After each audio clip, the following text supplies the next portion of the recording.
हे बघा, एकनाथ शिंदे हे ज्यावेळेस बेळगावचं आंदोलन झालं तर 1.25 महिने जेलमध्ये छगन भुजबळ साहेबांबरोबर राहिलेले हे त्यांना माहीत नसेल. त्यावेळेस संजय राऊतांच्या हातामध्ये फक्त पेन होता, तोही बिना शाईचा होता. त्यामुळे त्यांना ह्या गोष्टी काय माहीत असणार आहे.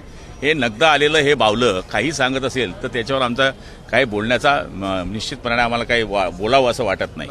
हे बघा, एकनाथ शिंदे हे ज्यावेळेस बेळगावचं आंदोलन झालं तर 1.25 महिने जेलमध्ये छगन भुजबळ साहेबांबरोबर राहिलेले हे त्यांना माहीत नसेल. त्यावेळेस संजय राऊतांच्या हातामध्ये फक्त पेन होता, तोही बिना शाईचा होता. त्यामुळे त्यांना ह्या गोष्टी काय माहीत असणार आहे. हे नगद आलेलं हे बावलं काही सांगत असेल तर त्याच्यावर आमचा काही बोलण्याचा निश्चितपणे आम्हाला काही बोलावं असं वाटत नाही. हे बघा, एकनाथ शिंदे हे ज्यावेळेस बेळगावचं आंदोलन झालं तर 1.25 महिने जेलमध्ये छगन भुजबळ साहेबांबरोबर राहिलेले हे त्यांना माहीत नसेल. त्यावेळेस संजय राऊतांच्या हातामध्ये फक्त पेन होता, तोही बिना शाईचा होता. त्यामुळे त्यांना ह्या गोष्टी काय माहीत असणार आहे. हे नगद आलेलं हे बावलं काही सांगत असेल तर त्याच्यावर आमचा काही बोलण्याचा निश्चितपणे आम्हाला काही बोलावं असं वाटत